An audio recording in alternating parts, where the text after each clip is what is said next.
Baik, materi berikutnya adalah bagaimana menampilkan statistik pada hasil penelitian. Tentunya ini adalah penelitian yang nantinya penelitian benar-benar penelitian ya, bukan yang review artikel. Ya, jadi seandainya pada saat besok Anda sudah tugas akhir dan pandemi sudah berakhir sehingga sudah bisa melakukan penelitian sendiri ya, bukan dengan review. Kemudian dalam slide ini juga sekalian part 4 ya. Jadi format tugas PKMP bagi mahasiswa yang mengambil mata kuliah metodologi penelitian ini. Ya, jadi biasanya pada bagian hasil dan pembahasan begitu kan, umumnya nanti hasil akan ditampilkan dalam bentuk atau disajikan dalam bentuk tabel hasil. Nah, alangkah lebih bagusnya jika statistik ini pun juga ditampilkan atau tercermin pada tabel tersebut. Nah, nanti ada beberapa versi begitu ya yang dilakukan oleh orang dalam menampilkan statistik tadi. Ya memang di USB belum mengadakan ketentuan yang spesifik ya, sehingga menurut saya semua cara tadi nanti itu boleh dilakukan ya.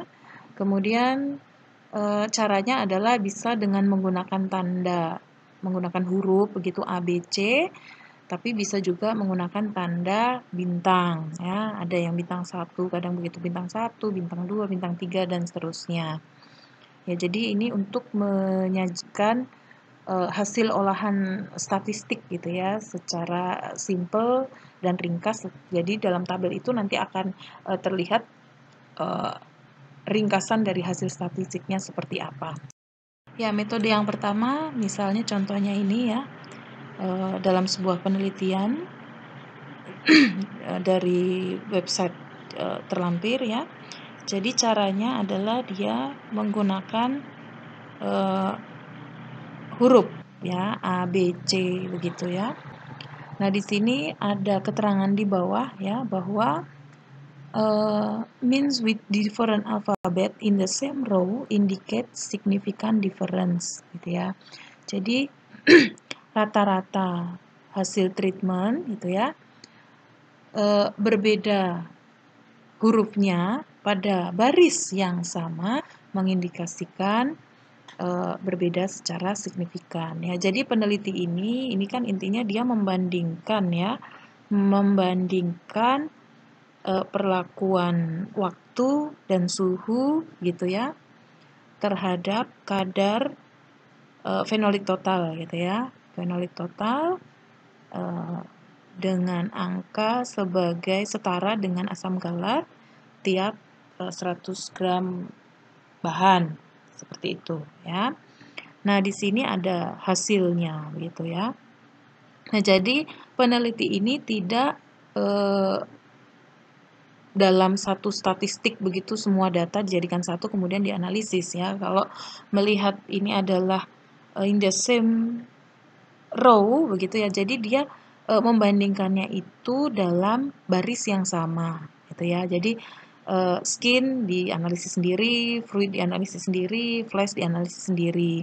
Dia tidak membandingkan atau ya dia tidak menstatistik membandingkan antara sampel yang 100 gitu ya, 100 derajat 1 menit itu antara skin, fluid, flash itu sama atau berbeda. Itu dia tidak menganalisis itu. Yang dianalisis adalah skin atau kulit buah begitu yang di treatment 100 derajat selama 1 menit, 55 derajat selama 5 menit. Kemudian RT itu adalah temperatur suhu kamar gitu ya, suhu kamar 1 jam, kemudian suhu kamar 2 jam, itu kadar fenoliknya seperti apa gitu ya. Jadi dia membandingkannya antar bagian gitu ya. Jadi masing-masing, makanya dia same row gitu ya. Jadi dia membandingkannya antar baris yang sama. Nah, jadi kalau kita melihat ini gitu ya. Jadi ini saya contohkan misalkan pada data fruit gitu ya, pada data fruit misalkan. Nah, ini kalau saya menebak gitu. Ini sekali lagi saya menebak statistiknya kalau ini dilakukan secara ANOVA begitu, maka nanti pada bagian akhir yaitu homogeneous subset ya. Jadi kalau kita menganalisis itu akan jauh lebih mudah begitu ya dengan memilih statistik yang bisa atau ada tampilan homogeneous subsetnya ya. Jadi di sini kita lihat fruit gitu ya. Yang A itu 270, 251 itu AB, 236 itu C, 268 itu AB. Nah, berarti pada huruf yang sama berarti dia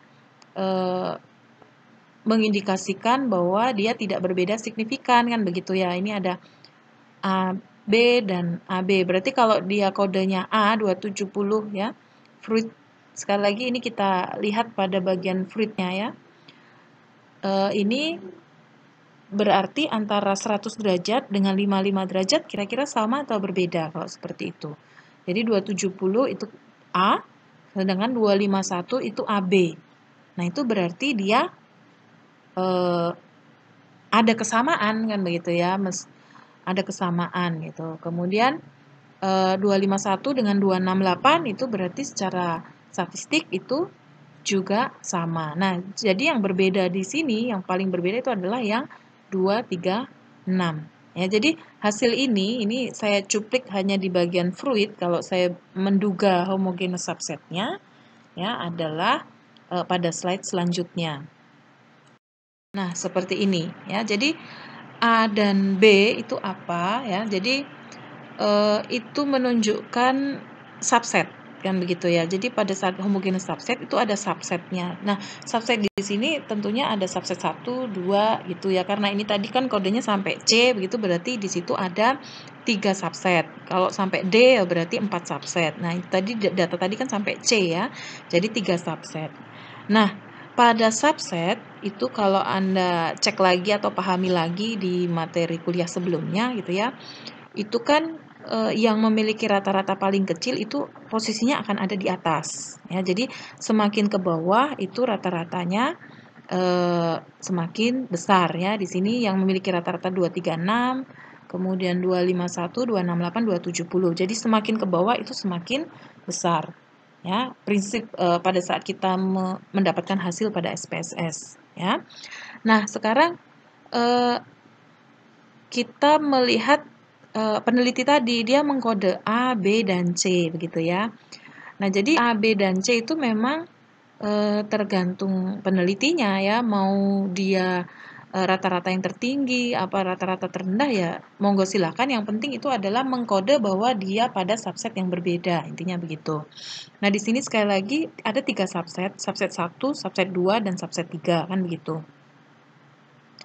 Nah, kalau peneliti-peneliti pada umumnya biasanya dia akan mudah gitu ya, akan mudah kalau ya yang subset 1 itu ya di kode A, subset 2 di kode B, subset 3 di kode C begitu. Nah, tetapi peneliti ini agak berbeda ya, peneliti yang ada di slide sebelumnya itu agak berbeda, dia dibalik begitu. Jadi yang rata-rata paling kecil itu yang sebagai C, kemudian rata-rata yang paling besar itu di subset yang terakhir itu sebagai kode A. Ya boleh saja nggak apa-apa. Yang penting konsisten dengan itu gitu ya, konsisten dengan pengkodean itu, jangan sampai bingung ya.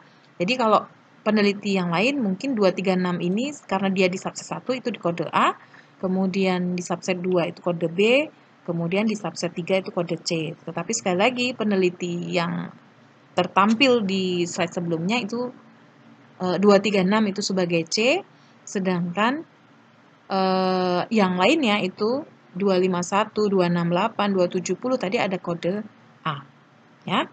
Nah, tadi kan ada kode A, ada kode AB, ada kode C begitu. Nah, ini menunjukkan bahwa kalau yang di C dan di data yang lain tuh nggak ada yang di C, berarti dia di subset itu sendirian gitu ya. Nah, ini pada suhu kamar 1 jam gitu ya, nilainya 236. Nah, sedangkan A dan B itu berarti dia menunjukkan dia berada pada 2 subset kan begitu. Ini tadi data tadi kan AB itu ada 2 ya, 55 derajat sama suhu kamar 2 jam itu di kodenya di situ A dan B, berarti dia di subset dua subset yang sama kan gitu ya. Kemudian yang 100 derajat itu hanya kode A, berarti dia hanya di subset salah satu subset saja. Nah, oleh karena itu kita dari homogeneous subset ini gitu ya, itu menyimpulkan bagaimana yang berbeda hanya yang 236 saja begitu ya, yang rata-rata 236 yang pada RT 1 jam itu yang berbeda dengan yang lainnya. Sedangkan yang 270 itu sama ya, berada pada satu subset dengan yang RT 2 jam dan yang 55 derajat Celcius, sehingga dia tidak berbeda signifikan. Nah, makanya pada slide sebelumnya ya, itu kalau dia ada hurufnya A gitu ya, A, nah berarti dia pada subset yang sama. Sekali lagi pada baris yang sama ya, bukan pada kolom ya. Jadi itu kan ada kolom fluid, skin gitu, itu tidak dibandingkan ya antara skin dengan fluid, meskipun di situ terlihat ada sama-sama kode A, tetapi dia pada statistik yang berbeda. Nah, dari sini silakan ya, coba kalian logika dengan kode huruf pada bagian tanaman yang lain. Kalau ini kan pada fruitnya ya, pada bagian tanaman yang lain, berarti yang sama itu siapa, yang berbeda siapa ya. Jadi pada slide sebelumnya itu saya tuliskan, silakan buat satu kalimat saja yang mencerminkan atau menginterpretasikan perbandingan antar perlakuan ya. Jadi misalkan satu kalimat aja, misalkan yang ini ya, oh antara 1 jam, jadi buahnya tadi ya, buah yang berada pada suhu kamar 1 jam begitu, kadar fenolik totalnya ya lebih rendah dan berbeda signifikan dengan kelompok yang lainnya. Nah, itu sudah satu kalimat. Nah, silakan kalian interpretasikan hasil yang bagian yang lainnya. Ini contoh ya, ada peneliti yang mengkode ABC atau subsetnya itu di grafiknya ya, atau di gambar grafik ini. Nah, itu juga lebih baik begitu ya, sehingga pada saat kita melihat grafik itu tidak perlu lagi melihat tabel statistik di lampiran begitu ya, sudah tercermin di sini ya. Jadi ini kan sama seperti tadi prinsipnya dari hasil subset tadi ya, A, B, berarti yang data B itu berarti berada dalam satu subset, yang data A begitu itu berada dalam satu subset gitu ya. Jadi meskipun datanya ada dalam dua subset gitu ya, berarti dia tetap tidak berbeda kan begitu ya. Kecuali yang D ini sama sekali tidak ada yang menyamai, C juga tidak ada yang menyamai begitu, sehingga dia yang C ini berada dalam satu subset begitu. Nah, sehingga ini ya contoh kalimatnya itu ya, dari saya misalkan ini apa ya, infeksi ya, infeksi ya, rata-rata sel T CD4 gitu ya, yang diinfeksi pada dosis 25, 100, dan 300 itu sama ya, atau tidak berbeda signifikan ya begitu. Nah, silakan buat kalimat yang lain untuk data yang lainnya. Untuk slide yang sebelumnya ya, itu ada catatan dari saya adalah pada bagian keterangan gambar itu ya tidak dicerminkan bahwa A, B, C, D itu menunjukkan perbedaan signifikan atau tidak begitu ya, tidak ada keterangan, kurang keterangannya lah begitu. Tapi polanya sih kalau saya melihat itu sama seperti pola yang di sebelumnya ya, yang di slide sebelumnya. Nah, kemudian kalau yang contoh ini ya, dia dalam menampilkan statistiknya ada di bagian bawah itu ya, tanda bintang itu berarti nilai signifikannya kurang dari 0,05, tanda A ya. A itu berarti P kurang dari 0,05, kalau B itu berarti P kurang dari 0,01, C itu P kurang dari 0,001 dibandingkan dengan kelompok kontrolnya ya. Jadi kalau menampilkan cara seperti ini sama-sama huruf seperti tadi, tetapi huruf interpretasi terhadap hurufnya berbeda. Kalau di slide sebelumnya itu terhadap subset tadi ya, A, B, C, D terhadap subset. Jadi bisa benar-benar bisa menampilkan antar hubungan antara atau perbandingan antara satu kelompok dengan kelompok lainnya. Nah, kalau yang dicontoh ini dia A, B, C tetapi menunjukkan angka signifikannya ya. Kalau ini pakainya 95% taraf kepercayaannya, toh sebenarnya semuanya baik A, B, C itu berarti menunjukkan bahwa dia berbeda signifikan kan begitu ya. Nah, ini dibandingkan dengan kelompok kontrol saja. Jadi di sini hanya bisa kalau dibaca secara langsung begitu ya berarti hanya membandingkan terhadap kelompok kontrolnya saja gitu ya.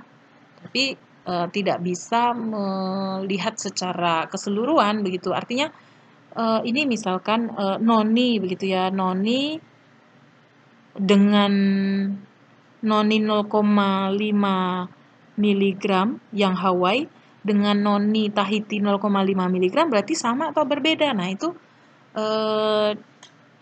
di sini tidak bisa terbaca begitu ya. Jadi dia hanya bisa membandingkan antara Hawaii 0,5 mg dengan kontrol yang H2O 0,1 mili itu aja gitu ya. Hanya dibandingkan terhadap satu kelompok saja ya, itu kelompok kontrol. Tapi antar perlakuan ini tidak bisa dibandingkan. Nah, jadi monggo silahkan teknik mana yang ingin dipakai begitu ya. Tentunya pilihlah yang praktis ya, yang praktis. Nah, kalau pada teknik di slide ini dia juga menggunakan huruf ya. Jadi huruf yang berbeda menunjukkan perbedaan yang nyata berdasarkan analisis statistik Duncan. Jadi dia menggunakan Duncan begitu dengan nilai P kurang dari 0,01 gitu ya. Jadi di sini terlihat bahwa yang hurufnya berbeda, huruf B ini ya hanya kontrol positif saja. Sedangkan kelompok yang lain itu jadi kontrol negatif M1, M2, M3 kalau berdasarkan data ini begitu, berdasarkan hasil statistik ini dia tidak berbeda secara signifikan. Itu ya. Jadi statistik itu macam-macam ya. Ini menurut saya silakan memilih yang mana begitu ya yang bisa membantu kita dalam membuat sebuah kesimpulan perbandingan antar kelompok kan begitu ya. Nah, tadi sudah di atas tadi ada contoh pakai Tuke ya. Kemudian ini contohnya pakai Duncan gitu ya. Tapi memang kalau Duncan itu sejauh saya melihat ya berbedanya itu adalah sepertinya gitu ya. Setahu saya Duncan itu dia hanya membandingkan dari rata-ratanya saja tanpa melihat sebaran datanya. Tapi kalau 2K itu rata-rata dan sebaran datanya. Jadi kadang ada yang secara Duncan itu berbeda signifikan, tetapi secara 2K itu tidak berbeda signifikan. Itu sering sekali terjadi ya. Jadi sama juga Duncan itu hampir mirip kayak LSD gitu ya. LSD juga sama. Jadi yang dilihat adalah nilai rata-rata gitu ya. Jadi sebaran datanya itu sepertinya tidak terlalu menjadi faktor utama gitu ya dalam menentukan sama atau berbeda. Jadi sering sekali hasil LSD itu berbeda dengan Tuki ya. Dan kalau kalian menggunakan statistik ya jangan dicampur-campur gitu ya. Jadi sering saya melihat itu ya ada yang homogeneous subsetnya nanti pakai Tuki, tapi yang di posoknya begitu ya itu pakainya SNK gitu. Nah, itu jangan. Jadi gunakan statistik yang ya kalau Tuki ya Tuki begitu ya. Jangan kemudian posoknya itu berbeda lagi karena hasilnya bisa saja berbeda ya. Jadi kita kan memanfaatkan statistik itu untuk sekali lagi sebagai alat bantu kita untuk membuat sebuah kesimpulan terhadap data yang kita miliki gitu. Kemudian teknik yang lain ini juga dengan huruf. Jadi keterangan di bawah atau catatan kaki pada tabel itu adalah A, B superscript berbeda pada kolom sama menunjukkan perbedaan yang signifikan. Sekali lagi ini membandingkannya adalah pada kolom yang sama. Jadi tidak bisa kita bandingkan berat karkas gitu ya dengan lemak abdomen begitu, itu tidak bisa diperbandingkan ya, tetapi di sini pada kolom yang sama. Berarti yang bisa adalah oh ya antar berat karkas dengan berbagai perlakuan, lemak abdomen dengan berbagai perlakuan begitu ya. Jadi di sini kalau kita lihat berat karkasnya ternyata hasilnya semua perlakuan itu sama, baik kontrol negatif maupun kontrol positif hasilnya tidak berbeda signifikan ya. Kalau ini menggunakan taraf kepercayaan 95% ya.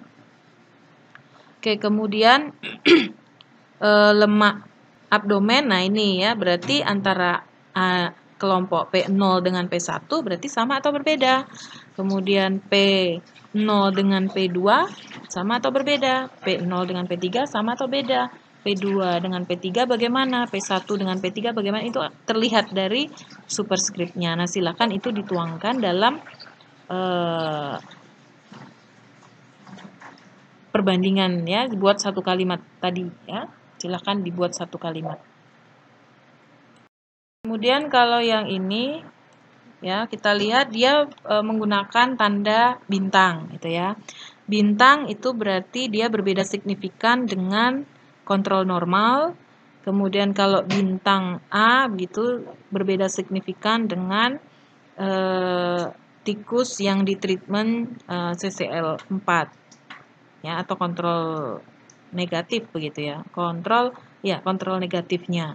Nah, silakan dicermati datanya. Jadi di sini tidak bisa menampilkan berarti terhadap terhadap antara CCL bisa ya, karena ini datanya termasuk sedikit, hanya 3 perlakuan saja ya, sehingga ini bisa menampilkan antar data. Tapi kalau sampai kelompoknya 4 apa 5 begitu ya, misalnya noninya ini, kalau ini kan noninya cuma 1 ya dosisnya begitu, tapi kalau dosisnya 4, nah maka itu tidak akan bisa membedakan antar dosisnya gitu ya. Antar dosisnya itu tidak ya bisa, tapi harus dicermati perbandingan dengan kontrol normal dan kontrol negatifnya begitu, tapi tidak bisa langsung. Kalau tadi dengan huruf kan bisa langsung A, B, C begitu ya, yang berbeda kodenya berarti dia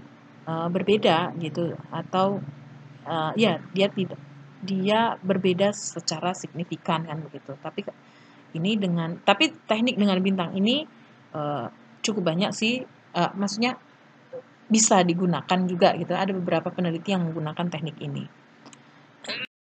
Kemudian selanjutnya adalah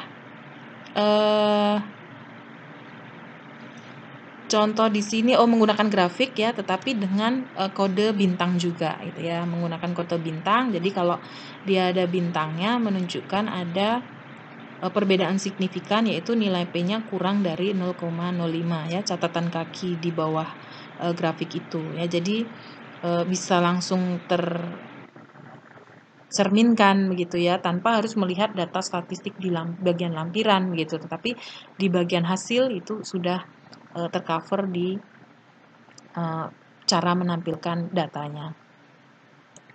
Kemudian contoh yang lain ini adalah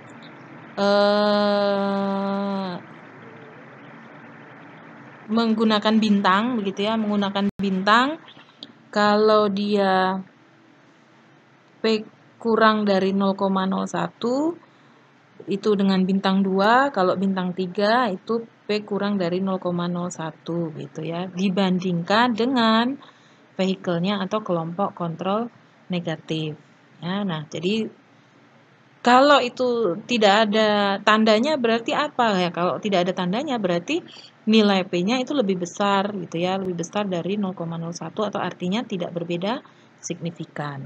Nah, silakan buat satu kalimat saja yang perbandingan antar kelompok tersebut ya, antar kelompok tersebut, terserah mau data yang mana saja boleh.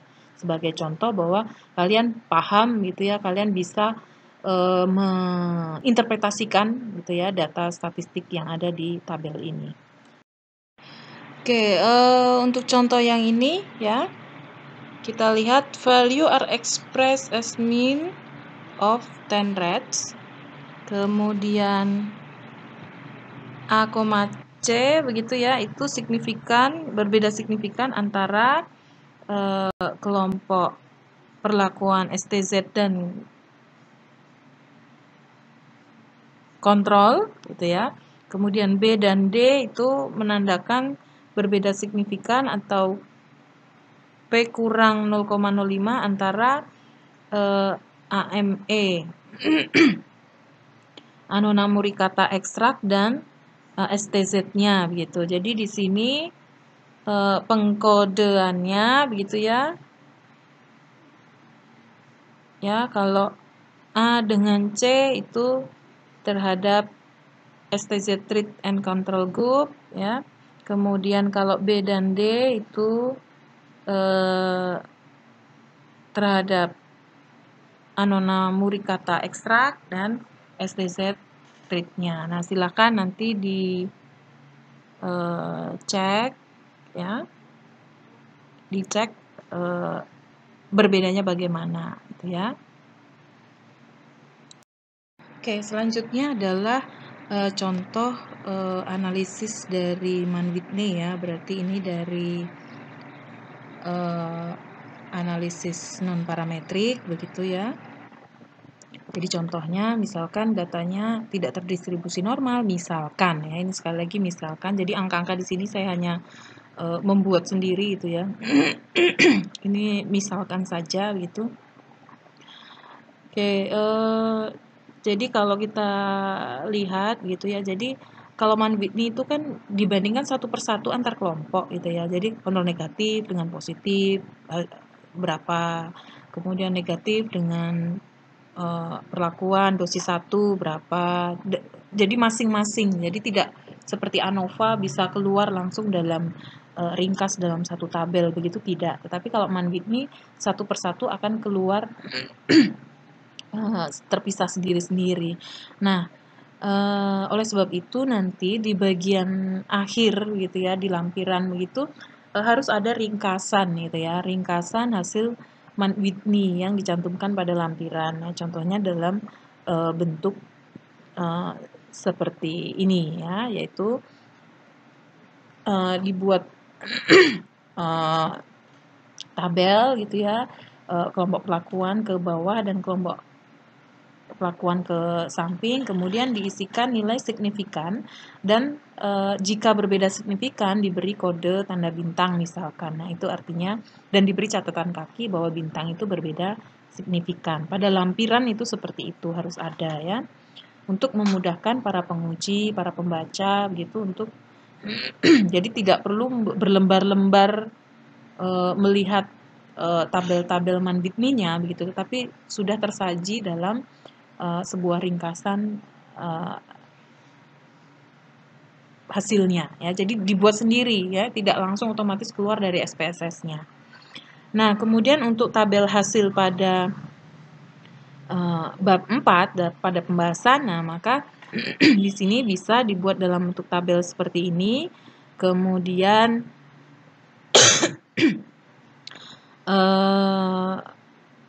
bisa hasil statistiknya tercermin dalam kode ya, bintang gitu ya. Jadi bintang ini menunjukkan bahwa dia berbeda signifikan dengan kontrol negatif.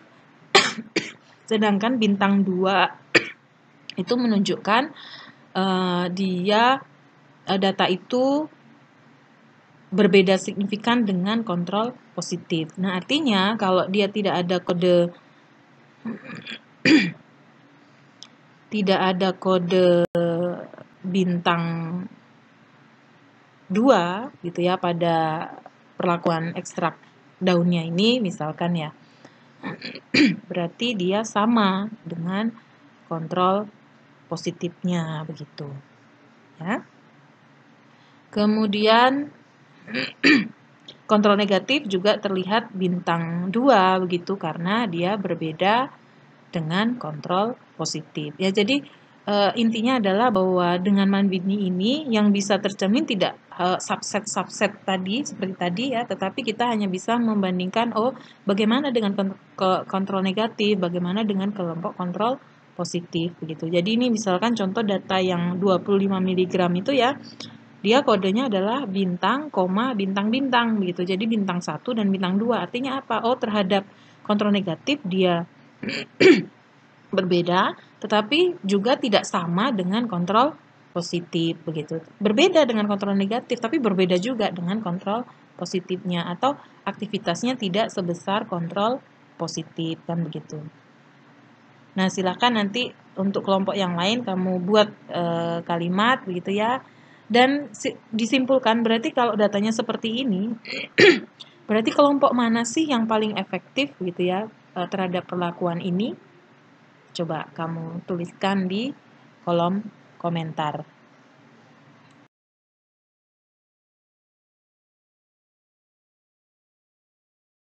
Oke, part yang keempat adalah tentang tugas mata kuliah Medpen dan Statistika ini, yaitu membuat proposal PKMP. Boleh penelitian eksakta, boleh penelitian sosial humaniora, ya, boleh silahkan. Ya, jadi pada tugas ini silakan dicermati pedoman PKMP terutama ya. Bagi mahasiswa yang ingin membuat PKM yang jenis lain, monggo silahkan, tetapi itu tidak menjadi penugasan pada mata kuliah ini. Tapi penugasan untuk mata kuliah ini adalah proposal sebagai luaran itu adalah proposal PKMP.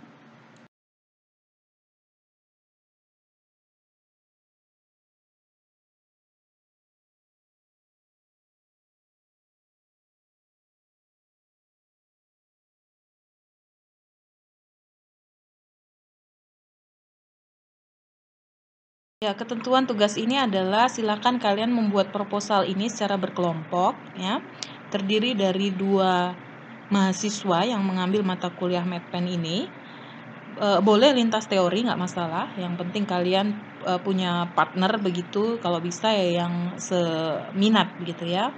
Kemudian proposal ini nanti akan diajukan begitu ya, diajukan ke nasional. Jadi teman-teman harus mengikuti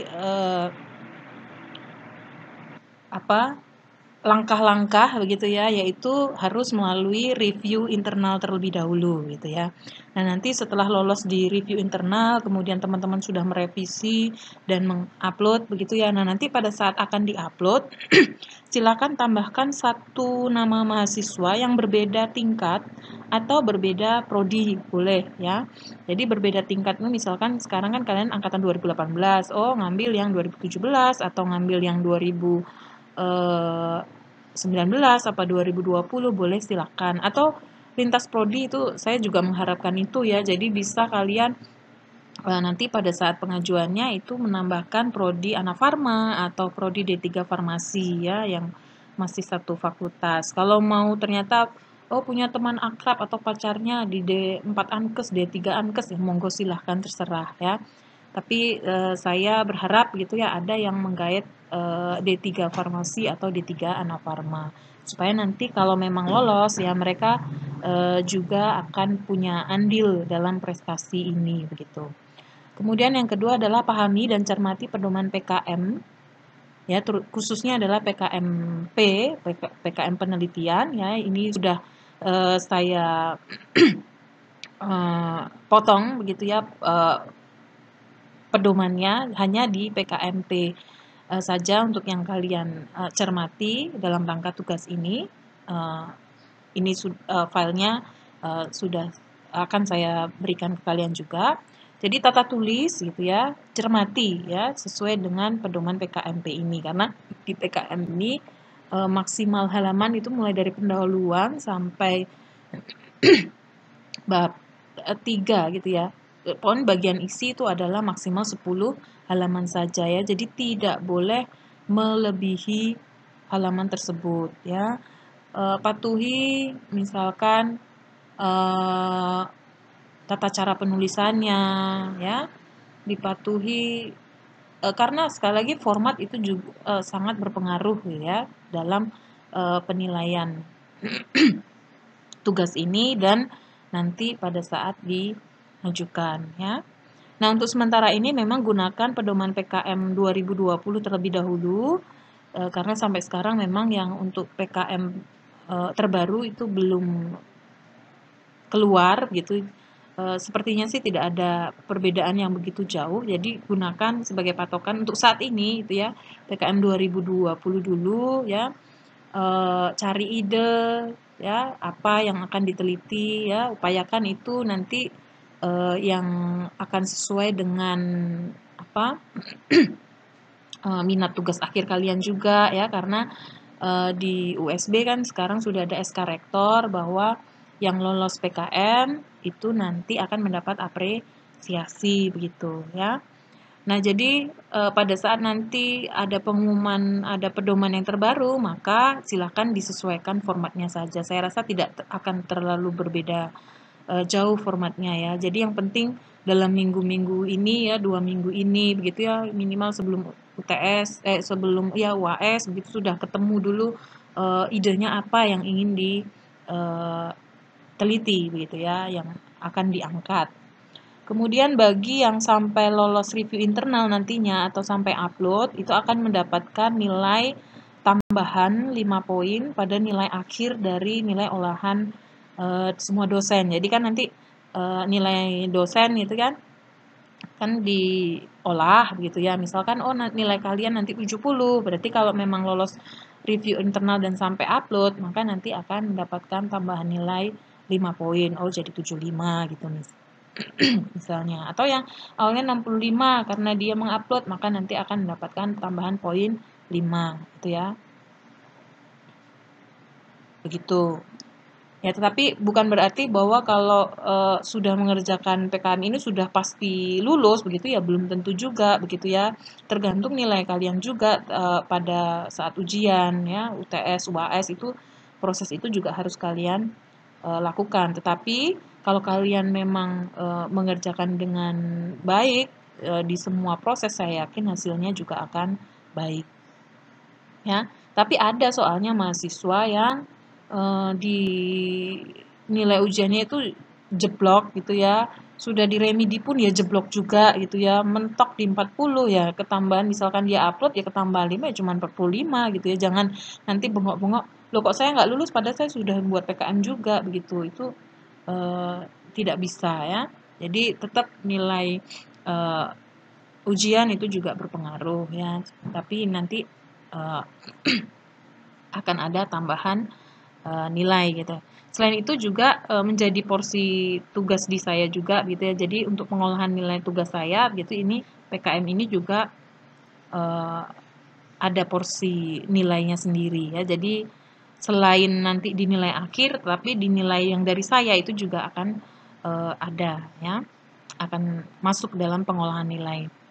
Kemudian bagi yang nantinya lolos didanai, seperti tadi yang saya sampaikan, akan mendapat apresiasi bahwa PKM tersebut bisa menjadi skripsi, topik pada skripsi gitu ya. Dan nilai proposal skripsinya itu nanti auto A, tidak pakai ujian proposal ya. Kemudian bagi mahasiswa yang saat ini mengambil makul medpen, tetapi kemarin sudah didanai atau lolos didanai di tahun 2019 atau 2020, tidak wajib membuat tugas PKM pada periode kali ini ya. Kemudian tapi kalau mau membuat lagi ya monggo silahkan boleh ya, atau ngajarin temennya gitu ya, ngajari temennya supaya bisa menyusun proposal menjadi lebih baik, itu keterampilan kalian juga akan terasah. Mau ngajukan lagi boleh silahkan ya. Kemudian pengumpulan proposal tugas ini ya mengikuti deadline ketentuan dari universitas, yaitu Biro Kemahasiswaan dan Alumni. Nanti akan saya umumkan lewat koti begitu ya, kapan fixnya harus dikumpulkan begitu, dan kapan kalian harus merevisinya, kapan kalian harus menguploadnya, itu silahkan diikuti. Tapi saya sekali lagi berharap minimal 2 minggu ini kalian sudah mendapatkan topik apa yang ingin kalian angkat gitu ya. Kemudian bagi mahasiswa yang mengambil makul mata kuliah ini ya, sekali lagi bahwa yang namanya pedoman itu beda program, itu akan berbeda tata tulisnya gitu ya. Antara skripsi dengan PKM itu akan berbeda, sehingga yang penting adalah bagaimana kalian belajar mencermati pedoman yang ada ya. Jadi orang yang teliti, yang melihat pedoman yang ada itu juga nanti akan tercermin atau sudah menjadi kebiasaan nanti di dunia kerja juga seperti itu. Pada saat di dunia kerja punya pedoman-pedoman tertentu begitu ya. Nah, itu akan Anda mudah beradaptasi, mudah untuk memahami sesuatu hal yang baru. Ya. Itu, nah silahkan file pedoman PKM dibaca ya. Ikuti pedomannya dalam menyusun tugas ini ya, agar nanti hasilnya semuanya akan baik, banyak yang lolos. Mungkin itu saja materi yang bisa saya sampaikan. Jika ada yang kurang atau ingin bertanya, silahkan bertanya, nggak apa-apa. Jika ada hal yang kurang, saya mohon maaf yang sebesar-besarnya. Nah, untuk topik PKMP apa begitu ya, jadi memang kalau dalam kondisi tidak masa pandemi begitu ya, penelitian gitu ya, boleh penelitian di laboratorium atau penelitian sosial begitu. Tetapi karena ini masa pandemi ya, di pedoman adendum kemarin begitu ya, itu dalam bentuk review artikel gitu ya. Jadi penelitian deskriptif dengan menggunakan review artikel. Nah, jadi untuk tugas ini bagaimana? Nah, ini karena memang belum ada pedoman yang terbaru ya. Saran saya sih kalau itu pun penelitian begitu ya, carilah penelitian yang bisa dikerjakan dalam masa pandemi juga begitu. Itu lebih aman gitu ya. Karena kita tidak tahu nanti di tahun 2021 ke depan itu kondisinya akan seperti apa.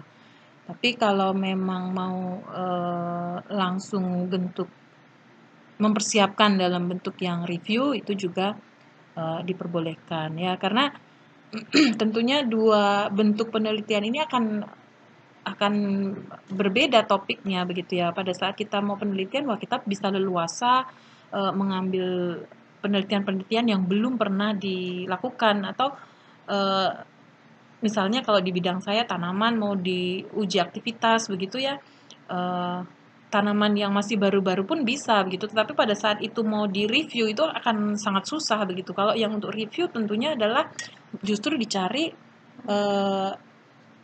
kalau itu penelitian dengan tanaman tadi seperti saya ya, atau formulasi boleh misalnya ya, dengan formulasi tentunya adalah yang sudah banyak diteliti kan begitu. Nah, ini jadi memang ada dua pendekatan yang berbeda ya. Kalau mau penelitian berarti mencari yang belum pernah diteliti itu apa begitu, tetapi kalau review malah justru yang dicari adalah yang sudah banyak diteliti sehingga nanti bisa di-review kan begitu. Nah, silakan nanti kalian cenderung akan bagaimana gitu ya, karena kalau penelitian katakanlah penelitian yang tidak terkait pandemi itu misalnya yang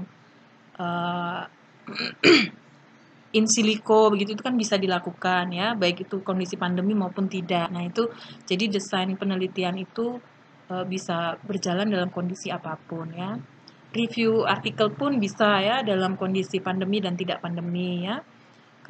Nah, jadi kalau mau mengambil yang penelitian itu memang agak riskan begitu ya. Nah, ini sambil kita melihat pendekatan atau perkembangan pedoman PKM yang berikutnya akan bagaimana. Tapi feeling saya sih sepertinya masih menganggap kondisi yang pandemi gitu ya. Jadi cenderung mengarah ke yang review artikel menurut saya. Jadi Kalau kalian memang mau mengarah ke sini ya jadi silahkan cari topik yang penelitian yang bisa nantinya akan bisa direview, kemudian dukungan jurnal internasionalnya juga banyak begitu ya, itu akan jauh lebih